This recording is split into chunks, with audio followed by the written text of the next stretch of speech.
Hey, I'm in LA. I'm actually really close to the Hollywood sign. I'm with Chef Mario Fabbri. He's on Instagram and TikTok. He's all about plant-based recipes and he's using freeze drying. Make sure you subscribe and give this video a like. Most people use freeze dryers for emergency preparedness or even having fun with freeze drying candy. But today's guest uses his chef-trained techniques to make vegan, plant-based recipes. Chef Mario, it's nice to meet you. Why did you become a vegan? That's a good question. So there's a lot of little stories that took me to the place of becoming vegan. I think one of the biggest ones that sits with me is that growing up, I worked at my dad's Italian sausage factory, and I was just like raised in food manufacturing. It kind of set my path towards being curious about food, but also just being surrounded by a very specific industry, the meat industry. And it's just kind of like the classic saying, like once you see how the sausage is made, you don't really want to eat the sausage. So I just was grown up in it and I thought I was gonna love it. I thought it was gonna be my future. But then eventually, once you get to like 18 or 19 years old, I started to think about my food decisions and how they're affecting my body and the world.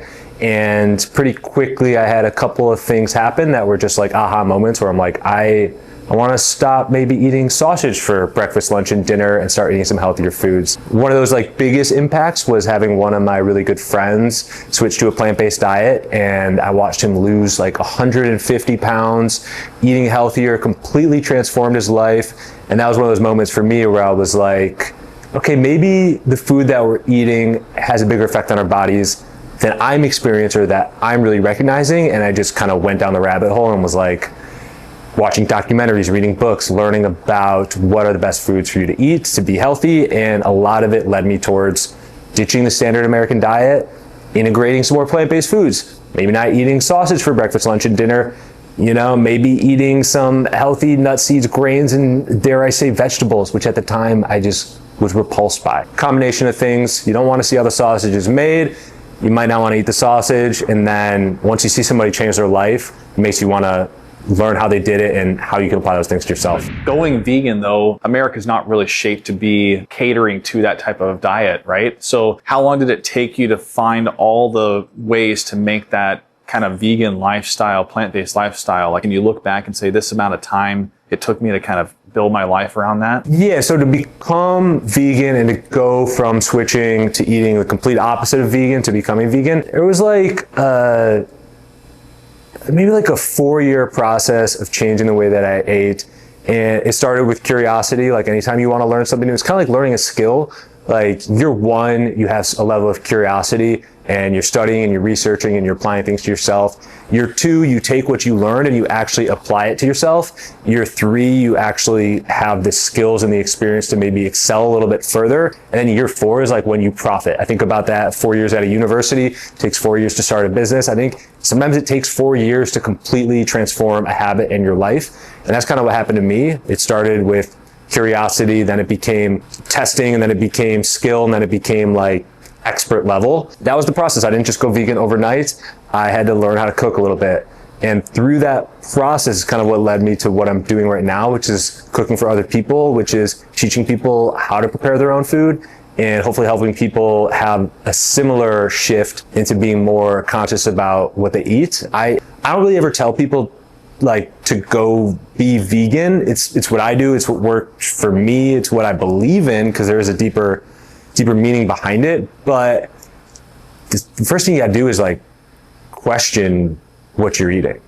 Think about where it came from. Like this is a really good practice that I think a lot of people can take and practice in their daily lives. And I didn't make this up. I learned this from a friend. Before you have a meal, try this. Next time you have a meal, you take 3 breaths. You slow down, you kind of get into this meditation of the food that you're about to eat.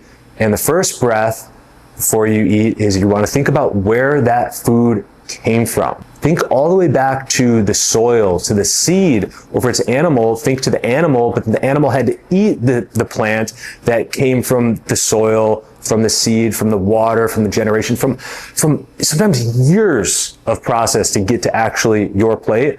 I think once you take that breath and you think about that and you make the connection, you know, not to get graphic, but you even take yourself into a slaughterhouse because that's where the food came from, then it's important to at least know about the process. And then for that second breath, when you're eating your meal, think about who you're enjoying that food with. Bring yourself into the present moment with the people around you. And then for that third breath, think about what that food is going to do for you. And I think like a simple practice like that can help anyone think further and deeper about what they're eating, how their food has an impact on themselves and everyone around them. My hardest obstacle is like, I just love meat. If I know that I raised my own chickens and what I fed them, why can't I eat that? You're just not ready yet, man. You're just not ready. Your quest is just beginning. And I hope that, you know, while you're staying with me, maybe we eat some vegan food and you find like some pleasure in it. Sometimes it's different for everybody. So there's different levels of vegan. No, there's not different levels of vegan. Vegan inherently means do as little, the goal, no harm to other animals. Plant-based is eating vegan food, but vegan is in just your life. You have this connection with animals where you're like, that doesn't deserve, I don't want to kill that if I don't have to. I don't want to be a part of choosing to kill that if I don't have to. So that's vegan. So there's not different levels to vegan. There are different levels to plant-based. There's, I eat less meat, or I eat no meat, or somewhere in between. You can't be part vegan. You're either vegan or you're not. Now you're a chef, and you started getting into this freeze drying aspect of things. How did you even come to think of getting a freeze dryer to try something different, given that you were already using dehydration? Yeah, well, so I work as a vegan private chef. I do events, I do specialty meal services. I try and create like a theme around like very deep purpose and entertainment through the food I'm cooking. You know, it might be somebody's special 50th birthday party like I did recently, and he wanted me to tell a story through the food that kind of traced like parts of his life, you know, and I consult with his wife who's trying to plan this very special experience. So as soon as the meal comes out, like, you know, her husband like is like, that's from my childhood, or like that is nostalgic, or, you know, it's just so many layers of thought that like make a gift really good. And, you know, that's just an example of a client that I had recently. And part of how it got to freeze drying is a lot of the fun that could come from food is transforming textures and seeing what you can do that is surprising and interesting. They say you eat with your eyes before you eat with your mouth. Like it's as much about texture as it is about flavor. And freeze drying just creates an opportunity where you can eat something that you're familiar with and experience it in a way that you're extremely unfamiliar with. And it's like a fun little dance and like a game in your mouth, and you're just like, it's like playing. It's like painting, literally. Like freeze drying is really just a new set of tools, a new set of paints, and it is one that is becoming more and more popular, so people are more interested in it. And for me, it's one that I think is most uniquely capable of transforming textures of foods to just like wow people. So it almost became like a natural process for you to, as you're a chef, experimenting with texture, taste, colorization, presentation. Yeah. This was a natural progression in your experimentation of processes. Yeah. It kind of starts with, okay, so I want to make this dessert, right? I'm going to make this vegan blueberry cheesecake, and I put it together and it looks really beautiful, but I want it to like have a new palette on it to make it just kind of stand out. But then also I want to like infuse more blueberry flavor into it. So what's one way to do that?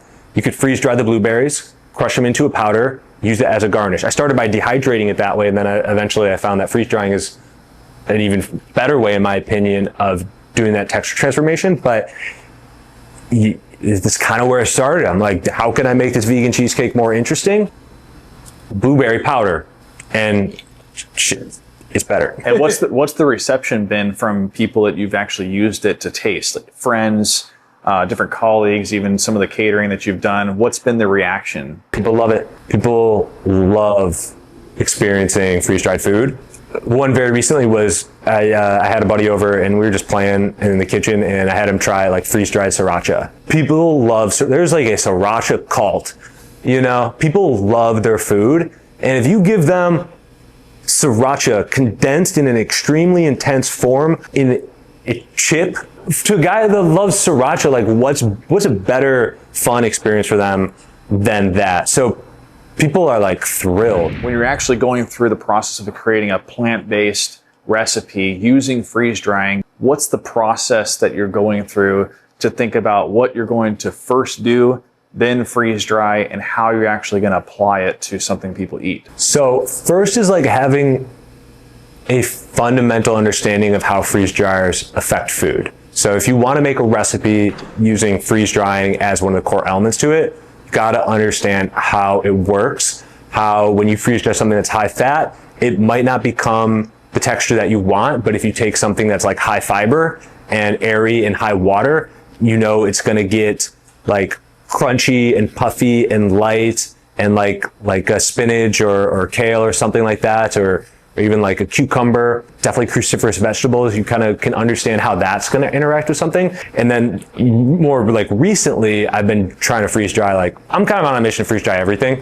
Right now it's foods. Eventually I'm going to be freeze drying toothpaste and see what happens with that stuff, which I'm excited about because backpacking is one of my new hobbies, and that's a big use for freeze drying. But it kind of starts with like understanding how different foods interact, and I'm going to start doing all the like different liquids, and be surprised at how different liquids interact with the freeze dryer. Like I did like lemon juice and it got super sticky and it wasn't really like something that you could actually utilize. But then I freeze dried like an energy drink recently and it kind of turned into like this light aerated, like almost like cotton candy. Like I use cotton candy as a term for a lot of the stuff I freeze dry lately. It's like it is its own version of a light, fluffy, melt in your mouth cotton candy experience. So if you want to make a dish using the freeze dryer as a core element, you got to have that like fundamental understanding of what's going to actually work, and then where can you apply texture and flavor to what you actually want to make. And when you're thinking about like a high level dinner dish, for example, there's certain balances that you can learn about in a textbook that are like pretty fundamental when you're going to culinary school or you're watching YouTube University, I say. It's where I found you, you know, you're my YouTube University in the freeze drying business. There's ways to learn on your own these days. And something you'll learn is like, you want to be able to balance acidity, sweetness, and like salt. And you kind of, there's like a little bit of a formula to it. So same thing with texture. Like, you know, do you want that like light, smooth cream? Like even if you're just thinking about like a mashed potato, sometimes it's super light and fluffy. Sometimes it's like creamy and rich and a little bit thicker. Sometimes it's like chunky. Sometimes there's the skin put into it. You know, if you're gonna have like the skin and it's gonna be chunky and it's gonna be added to it, then maybe when you're thinking about the other element of the dish, like if you're thinking about a gravy that's gonna go with those mashed potatoes, you might not wanna make that gravy into a chunky gravy as well, because then the chunkiness from the mashed potatoes and then the chunkiness from the gravy are kind of gonna get lost in each other. It might be nice to have a really silky, velvety gravy to lay on top of that. So now you have chunky and now you have velvety. And then let's say, okay, now I want like just a hit of that crunch. I don't want it to be a soggy crunch. I want it to just like punch at the right moments and not get too lost into the gravy. So that's where I'm thinking like, and this is just something that I'm thinking about on the spot of like, okay, now what can I freeze dry to add as that element to it? You know, I kind of go to like a crispy onion type of situation. Like, you know, you may be familiar with a tempura onion, but then how can you create that experience through freeze drying with something that people don't expect? You think about mashed potatoes, gravy, sometimes you're bringing yourself to a steakhouse, or for me, a vegan steakhouse, and now you're like, all right, so I might have steak, but I might have like a nice like asparagus experience with that. It's pretty traditional. So I'm like, okay, what if I freeze dry asparagus and that becomes like the crunchy vehicle to balance the chunky mashed potatoes with the smooth gravy, and now I'm building into like an experience. Do you feel like your chef network and people that are not even like in your network, are they missing out not using freeze dried? Like, do you feel like it's going to be used primarily in all restaurants, and is it starting to catch on? I think freeze drying is starting to catch on in a big way into food as a chef, but also for like grocery stores and what's actually accessible. The first thing you think of maybe is like instant ramen, or you think of like instant mashed potatoes, or kind of these like preserved kind of like bottom of the barrel products that you usually find on a clearance rack. I've just been so broke, and those things are sometimes more affordable. So like I guess my first association with freeze dried food is just in that place where I'm like, all right, I just need something that's not going to go bad in my fridge. I need this to keep me alive, you know? Survival food is kind of like my first association with freeze dried food. And then from there, it has kind of evolved into like this backpacking scene. And then now 2026, I'm seeing like freeze dried candy on the shelves like everywhere. I think freeze drying food, if it's not already, is going to be one of the biggest categories of 2026. I don't know when this podcast is coming out, but I'm about to go to like one of the biggest food trade shows in the country. I'm willing to bet that freeze-dried food is on the stage as top innovative products, top products to watch, top new developments. Like, it is coming there. So if you want to be ahead, sometimes when you're a chef in a restaurant, you work within the confines of a vibe, but as a private chef, I think you need to get on top of this, because you can adapt and move quickly and you can learn quickly. And if you start doing freeze-dried food and creating these new layers of experience for your clients, and if your clients are people that are hiring you because they love food, you're gonna shock them, right? I'm telling you, it sounds so lame, but a freeze-dried Sriracha chip just might seal the deal on somebody. Like, it's crazy. It's just that different. Well, we've been talking with Mario, Chef Mario. You can find him on TikTok, Instagram. You can also go to the links below in the video description of this podcast. I've got links to his TED Talk. Stay tuned for more videos.